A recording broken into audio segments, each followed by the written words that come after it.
Hello everyone, आज आपण bridge कोर्सच्या अंतर्गत इयत्ता 9वी विषय विज्ञान आणि तंत्रज्ञान यावर आधारित कृतीपत्रिका क्रमांक 6 ही समजून घेणार आहोत। त्याचबरोबर या कृतीपत्रिकेवर आधारित जो काही सराव संच आहे तोही या व्हिडिओच्या माध्यमातून आपण सोडवणार आहोत। तर चला नेमकं समजून घेऊया यामध्ये आपल्याला काय बघायचं आहे। तर यात द्रव्य म्हणजे काय, द्रव्याच्या अवस्था किंवा द्रव्याचे वर्गीकरण याविषयी थोडक्यात माहिती आपल्याला घ्यायची आहे। मग द्रव्य म्हणजे काय? मग असा पदार्थ जो जागा व्यापतो आणि ज्याला वस्तुमान असते त्याला आपल्याला द्रव्य म्हणायचे।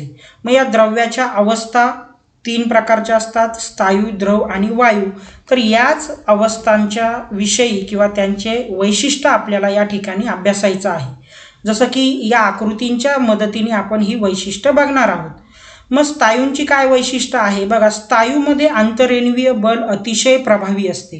आता आंतरेन्वीय बल म्हणजे काय, तर बघा जो काही स्थायू आहे या स्थायूमध्ये हे जे छोटे छोटे कण तुम्हाला दिसत आहे, मग हे द्रवातील जे काही कण आहेत ते म्हणजे अणु किंवा रेणूचे कण आहेत आणि यावरती जे आंतरेन्वीय बल आहे ते खूप प्रभावी आहे आणि त्यामुळे त्या पूर्ण पदार्थाला, त्या स्थायूला जो काही आकार किंवा आकारमान आहे ते या आंतरेन्वीय बलामुळे प्राप्त झालेले असते। मग आंतरेन्वीय बलामध्ये काय होतं की हे जे छोटे छोटे कण असतात यावरती बल जास्त असल्यामुळे ते त्यांच्या एकाच जागी स्पंदन करतात, त्यांना इकडे तिकडे हालचाल करता येत नाही। ते त्यांच्या एकाच जागेवरती हालचाल करतात आणि एकत्र ते गोळा करून ठेवले जातात आंतरेन्वीय बलामुळे आणि त्यामुळे त्या स्थायूला विशिष्ट काही तो आकार प्राप्त झालेला असतो। म्हणजेच आंतरेन्वीय बलामुळेच हे सगळं त्या स्थायूला जो काही आकार किंवा आकारमाने हा प्राप्त झालेला असतो। मग या प्रकारे तुम्हाला स्थायूंच्या वैशिष्ट्यांमध्ये ही गोष्ट जी आहे ती लक्षात ठेवायची आहे। त्यानंतर द्रवाच्या वैशिष्ट्यात बघूया की द्रवामध्ये आंतरेन्वीय बल मध्यम असते। मग बघा आंतरेन्वीय बल मध्यम असल्यामुळे काय झालं की जे काही द्रवातील कण आहेत अणुरेणूंचे ते कण काय झाले, थोडेफार अंतरावरती गेलेले आहेत आणि अंतरावर गेल्यामुळे काय झालेलं आहे, त्या ठिकाणी त्यांना ठराविक आकारमान प्राप्त झालेला आहे। आकार मात्र प्राप्त होत नसतो द्रवांना, परंतु आकारमान त्यांना प्राप्त झालेलं असतं। हे का झालेलं आहे, तर हे जे काही अणुरेणूंचे कण आहेत हे आंतरेन्वीय बल कमी असल्यामुळे विखुरलेले आहेत, ते जवळ एकत्र केले गेले नाहीये आणि हे जवळ करण्याचं काम कोण करतं, हे आंतरेन्वीय बल। मग जेवढं जास्त आंतरेन्वीय बल असेल तेवढे जास्त कण जवळ एकसारखे जमा केले जातात आणि त्यातून त्याला आकार निर्माण होतो। परंतु जर आंतरेन्वीय बल कमी असेल, मध्यम असेल, तर मात्र काय होतंय की त्यांना विशिष्ट आकार प्राप्त होत नाही। जसं द्रवांना आकार प्राप्त होत नाही लवकर, बरोबर आहे, तो दुसऱ्याचा आकार घेत असतो। मग हेच या द्रवांच्या वैशिष्ट्यांमध्ये लक्षात ठेवायचं आहे आंतरेन्वीय बलाविषयी। त्यानंतर वायूंचं वैशिष्ट्य बघा, आता वायूमध्ये आंतरेन्वीय बल अतिशय क्षीण असतं, यामुळे ठराविक आकार व आकारमान नसते। वायूला आकार आणि आकारमान नाही हे आपल्या सर्वांना माहिती आहे, परंतु ते का नसते, तर आंतरेन्वीय बल कमी असल्यामुळे। मग आंतरेन्वीय बल फार कमी आहे, त्याच्यामुळे काय झालंय की जे हवेमधले जे काही कण आहेत ते पूर्णपणे विखुरलेले, ते कुठेही अडकवून ठेवले गेलेले नाही।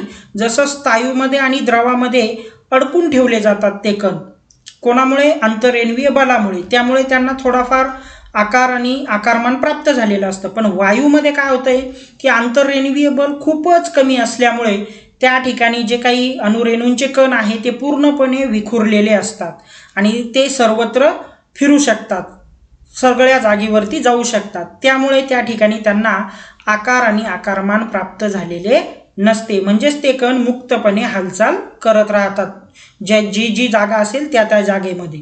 तर अशा प्रकारे हे द्रवांचं जे काही अवस्था आहे आणि त्या अवस्थेंचं जे काही वैशिष्ट्य आहे ते आपण या आकृतीच्या मदतीने बघितलेलं आहे। आता पुढे आपण मूलद्रव्यांचे प्रकार बघणार आहोत। मग मूलद्रव्यांचे प्रामुख्याने 3 प्रकार पडतात, धातू, अधातू आणि धातू सदृश्य।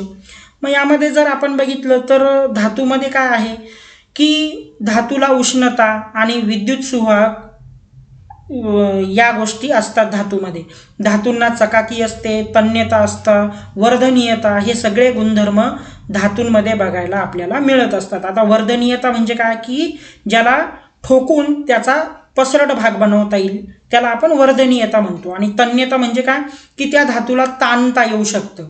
आणि वर्धनीयतेत काय होऊ शकतं, त्या धातूला दाब देऊन त्याचा जो काय आकार आहे तो पसरट केला जाऊ शकतो.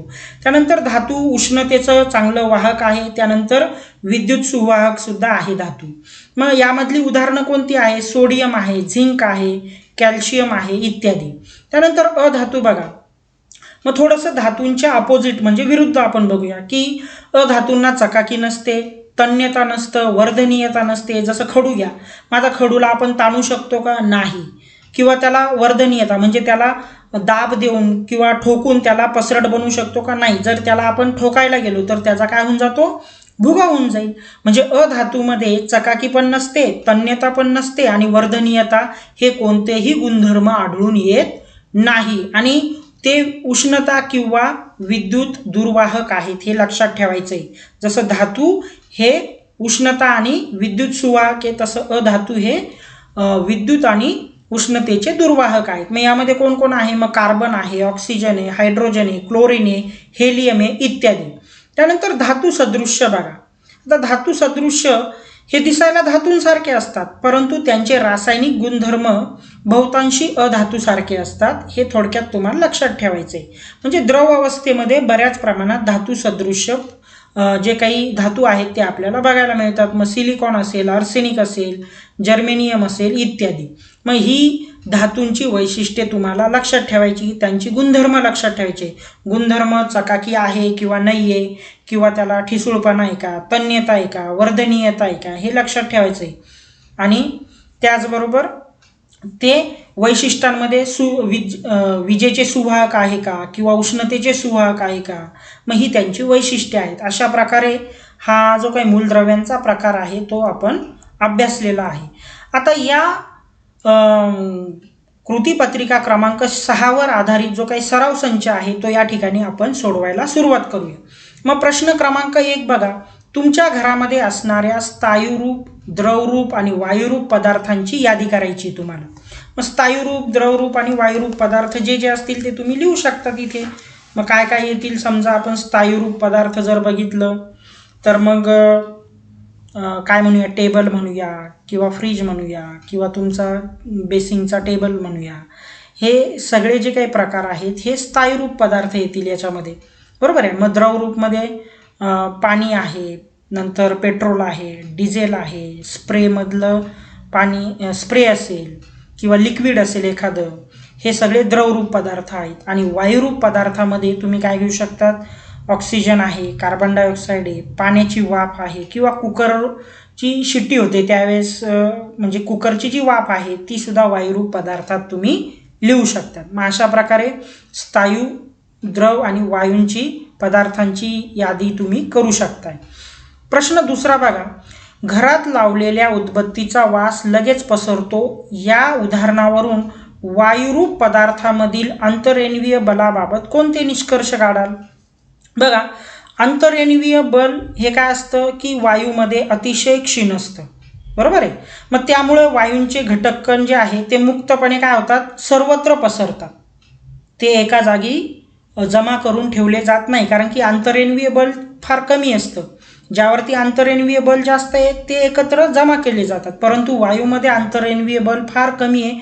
त्यामुळे जे घटककण आहेत ते सर्वत्र जिथे काय असेल खोलीमध्ये किंवा बाहेरील वातावरण सगळीकडे पसरत असतात. अंतरेन्वीय बल कमी असल्यामुळे मुक्तपणे हालचाल करतात व उपलब्ध असलेली सर्व जागा व्यापून टाकत असतात. म्हणून मग उदबत्तीचा वास काय होतो, सर्वत्र सहजरित्या पसरत असतो. मग हेच निष्कर्ष आपण यावरून काढू शकतो की हवेमध्ये अंतरेन्वीय बल कमी असते, त्याचे जे घटक आहेत ते मुक्तपणे सर्वत्र जेवढी जागा असेल तेवढी जागा व्यापून टाकतात आणि म्हणून उदबत्ती लावली की ती संपूर्ण घरामध्ये त्याचा वास पसरत असतो. हे सगळं अंतरेन्वीय बलामुळे होतं.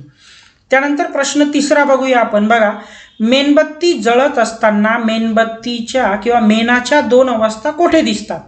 आता मेणाच्या 2 अवस्था होतील, एक द्रव आणि एक स्थायू अवस्था होईल, परंतु त्या कोठे कोठे दिसतात. बघा, जेव्हा आपण मेणबत्ती जाळतो त्यावेळेस मेणबत्ती ज्वलन झाल्यानंतर त्याची जी दीप आहे त्या ठिकाणी तुम्हाला मेण थोडंसं उष्णता लागल्यामुळे वितळायला सुरुवात होते, म्हणजे वरच्या बाजूला तुम्हाला द्रव अवस्था बघायला मिळते आणि तेच मेण खाली आल्यानंतर मेणबत्तीच्या खाली आलं की खालच्या बाजूला तुम्हाला स्थायू अवस्था बघायला मिळत असते.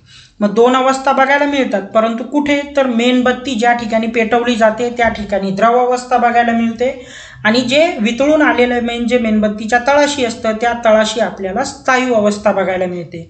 मग हे त्याचं योग्य उत्तर विद्यार्थ्यांनी लिहायचंय.